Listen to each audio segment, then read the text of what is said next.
मैं एक legal point है, जरा राशिद साहब से जरा उस पर बात कर लूं। राशिद साहब, हमने देखा कि ये जो हवाला दिया जाता है कि अगर आपके मुल्क में दहशतगर्दी हो रही है और किसी और मुल्क से ओरिजिनेट हो रही है तो आप उसके खिलाफ जाकर कार्रवाई कर सकते हैं। मेरा ख्याल है यही वो प्रिंसिपल है जिसको भारत ने भी इस्तेमाल किया पाकिस्तान के खिलाफ और इसराइल ने भी किया।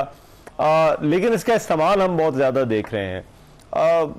पहले ये सुपर पावर्स तक था, लेकिन अब ये जो दूसरे मुल्क हैं ये भी इस असूल को इस्तेमाल करते हुए, इसको बयान करते हुए जो है वो ये काम करना शुरू हो गए। आपके ख्याल में क्या इसकी एक्सेप्टेंस बढ़ रही है या फिर ये आइसोलेटेड एग्जांपल्स हैं इंडिया और इसराइल जो इस तरह से कर रहे हैं, या इस कानून का या इस राइट का हवाला दे रहे हैं? देखिए, ऐसा बिल्कुल नहीं है। दुनिया की तारीख में कभी भी ऐसा नहीं हुआ कि इस किस्म की अगर सिचुएशन हो तो आप दूसरे मुल्क पे हमला कर दो। उसमें इंटरनेशनल इंस्टीट्यूशंस हैं, यूनाइटेड नेशन सिक्योरिटी काउंसिल है, आईसीजे बैठी हुई है, पहले मुमालिक उस पे जाते हैं।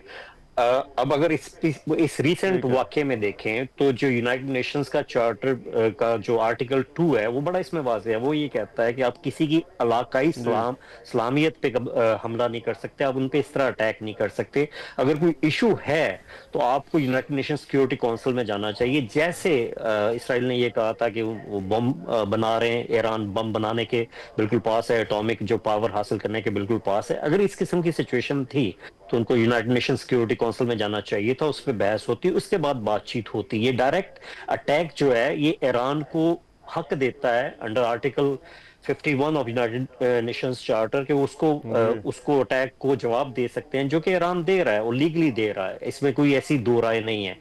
अब लीगली ईरान बहुत ज्यादा स्ट्रॉन्ग सिचुएशन में है। इसमें अगर ब्रीच की है तो इसराइल ने की है, उसने उससे सारे आर्टिकल की, सारे जिनेवा कन्वेंशंस की ब्रीच की है, जिसकी वजह से, जैसा मैंने पहले कहा कि जी कोई भी मुल्क उसको उस तरह सपोर्ट नहीं कर पा रहा जिस तरह ओपनली पहले इसराइल की सपोर्ट थी।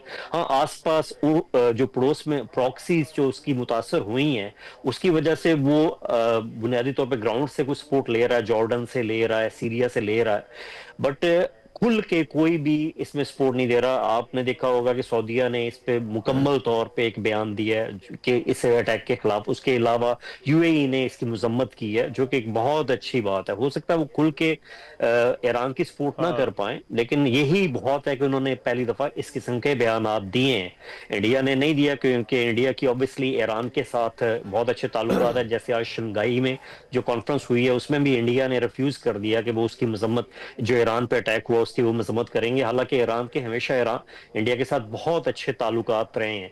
तो इस पूरे जो सिचुएशन है उसमें एक और क्लियर रिफ्ट नजर आती है between European Union and America as well. अब उसमें रशिया के पास चांस है, चाइना के पास चांस है अपनी बर्तरी साबित करने का आलमी तौर पे। और मैं ये समझता हूँ कि वो उसको सपोर्ट भी करेंगे ईरान को आगे चल के। राशिद साहब, जरा मुझे एक ब्रेक का कहा जा रहा है, एक ब्रेक के बाद वापस जरा यहीं से कंटिन्यू कीजिएगा, ट्रांसमिशन जारी रहेगी इस ब्रेक के बाद।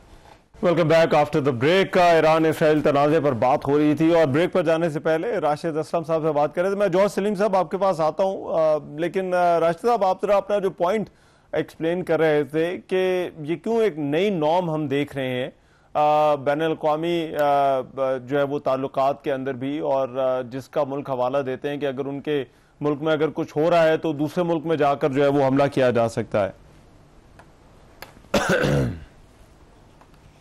लॉ है उसके, जो पुराने जो भी डेवलप्ड नॉर्म्स हैं उसके मुताबिक आप सिर्फ इसी सूरत में हमला कर सकते हैं कि अगर कोई मुल्क आप पे हमला करने वाला हो, इमिनेंट थ्रेट हो आपको। अब इमिनेंट थ्रेट में मीन्स के 1 घंटे में, 24 घंटे में आप पे हमला करने वाला हो। अब इजराइल आया कि ये साबित कर सकेगा कि ईरान हमला करने वाला है या नहीं? मेरा नहीं ख्याल कि वो साबित कर पाएगा, क्योंकि इजराइल ने तो खुद कह दिया कि ये एटॉमिक बॉम्ब बना रहे थे जिसकी वजह से हमने हमला किया। इसी तरह इंडिया के पास कोई हक नहीं था पाकिस्तान पे हमला करने का। इसी वजह से सफारती तौर पे इंडिया को हर जगह पे नाकामी हुई। इवन जब उनका वफ्द भी इंटरनेशनल दौरों पे गया तो आपने देखा होगा कि हर जगह से उनको वो पजीराई नहीं मिल सकी, वो सुनवाई उनकी नहीं हो सकी जो नॉर्मली होती थी, बिकॉज उन्होंने जो इनिशिएट किया वो इलीगल था। इसी तरह इसराइल ने जो इनिशिएट किया वो इलीगल है, इसी वजह से इंटरनेशनली उनकी वो पजीराई नहीं हो पाएगी। पहली बात। दूसरी बात यह है कि इसमें अल्टीमेटली इसराइल इसमें लूज करेगा इस जंग में। ईरान मुझे ये लगता है कि स्ट्रांग होएगा, क्योंकि उनके पास जो सपोर्ट इंटरनेशनली आ रही है, जो आएगी, वो उनके लिए बेटर होएगी आगे फ्यूचर के लिए। अच्छा, ठीक है। आपका ये कहना है कि जो इंडिया और इसराइल कर रहे हैं ये नॉर्म नहीं है बल्कि ये एक्सेप्शन है। मैं जौहर सलीम साहब, हमारी क्योंकि हमसायगी है और इंडो इसराइल नेक्सस का भी हम जिक्र सुनते रहते हैं, आपके ख्याल में हमें कितना मोहतात होना चाहिए इस वक्त? जी देखिए, एक तो खैर हमारी इस पे बड़ी कंसिस्टेंट और लॉन्ग स्टैंडिंग पोजीशन रही है इस न्यूक्लियर मसले पे, और ये है कि हम समझते हैं कि ईरान का न्यूक्लियर होना जो है वो इस खत्ते के लिए कोई उसकी स्टेबिलिटी और सिक्योरिटी के लिए कोई बहुत ज्यादा साजगार नहीं है। और वो इसलिए भी नहीं कि क्योंकि ईरान खुद कह चुका है कि वो न्यूक्लियर पावर नहीं बनना चाहते।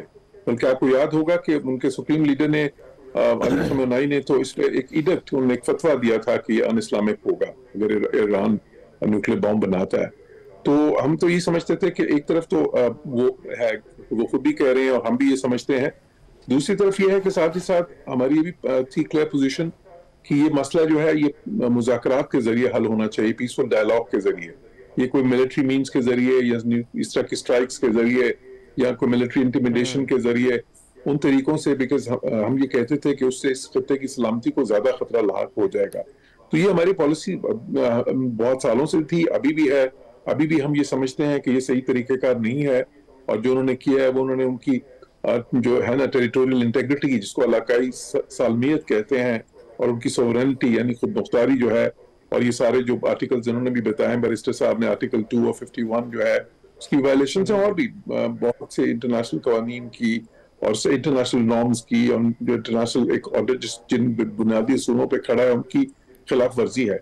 तो वो तो हमारी पोजीशन है सारी, और हम उसी पे चल रहे हैं। इसलिए हमने इसको कंडेम भी किया इस अटैक को, और पूरी सफारती कोशिशें जो हो रही हैं उसमें हमारी जो है उसमें कंट्रीब्यूशन ये है कि हम हर जगह पे, बेशक वो अक़वाम मुत्तहिदा में सलामती कौंसिल हो या दूसरे मुल्कों के साथ जो हमारे बायलैटरली बात हो रही है या कोई और मल्टीलैटरल फोरम है, जिस तरह के अगले दिनों में आप देखेंगे, जिस तरह OIC है अगर वहां पे भी होता है या और किसी मल्टीलैटरल फोरम्स पे, तो उसमें पाकिस्तान की यही होगी कि बात जंगबंदी की तरफ जाए और इसी तरफ के ये पीसफुल मीन्स के थ्रू हल हो चीज। लेकिन अब एक चीज और मैं इस पे कहूंगा, लेकिन आपको लगता है कहीं ये मामला जो है वो, क्योंकि जो इसराइल और अमेरिका के कनेक्शन है, ये जंग कहीं अमेरिका को दोबारा से इस खत्ते में ना ले आए? देखिए, मेरा ख्याल है कि अगर ये जंग ज्यादा तवील होती है तो मेरा ख्याल थोड़ा सा मुख्तलिफ है जो है बैरिस्टर साहब से। मेरा ख्याल है कि वो ईरान के लिए कोई इतना अच्छा नहीं होगा, क्योंकि ईरान की जो ऑप्शंस हैं उसमें जो रेंज ऑफ ऑप्शंस उनके पास है, एक तो यही है कि जाहिर है वो मिसाइल्स और जो प्रोजेक्टाइल्स हैं लॉन्च करते जाएं और वो इसराइल को ज्यादा से ज्यादा नुकसान पहुंचाएं और उनके लिए कॉस्ट जो है इसका बढ़ाते जाएं। एक ये ऑप्शन है। दूसरी ऑप्शन ये है कि वो आप ही गुजरगाहें बंद कर दें यहाँ पे, जो है ना ये स्ट्रेट ऑफ हॉर्मज़ वगैरह। वो बहुत खतरनाक ऑप्शन होगा, बिकॉज अगर वो करेंगे तो उनके अपने जो हलीफ हैं जिस तरह चाइना, उनके लिए भी अच्छा नहीं है, हमारे लिए भी नहीं, बहुत सारे मुल्कों के लिए